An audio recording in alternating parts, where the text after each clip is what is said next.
আবার হলো ফিস্ট। আজকে আবার হলো মাংসর ফিস্ট। আর মাংসর কালারটা দেখতে পাচ্ছ অসাধারণ। এই দিকে কিন্তু চেপে পড়েছে মস্ত বড় হাঁড়ি, আর এই দিয়ে চলছে বাটাবাটি এবং কাটাকাটির কাজ।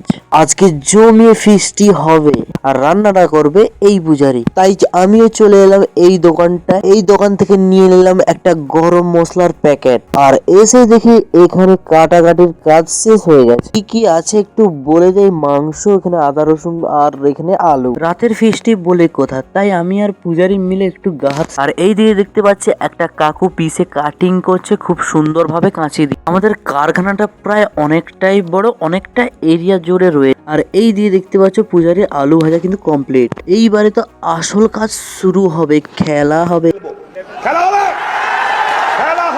আরে আমি সে খেলার কথা বলছি না, এখানে হবে মাংসর খেলা। প্রায় মাংস কিন্তু আমাদের রেডি, আর দেখেই লোভ লেগে গেল, আর কিছুটা ভোগও লেগে গেল। আর এখানে বাটার কাজ শুরু হয়ে গেছে, একদম রেয়াজি পিস দেখতে তো পাচ্ছ।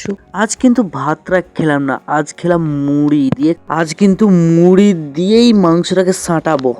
আজকে মাংসটা করেছে একদম কষা কষা, আর একটু শক্তও ছিল, তাই একটু কষ্ট করেই ছিঁড়তে হলো।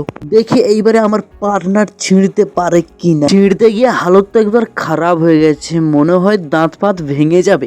কেমন লাগছে? ভালো ভালো সুপার, সুপার। Very nice. আজকের ফিস্টটা মনে থাকবে একদম।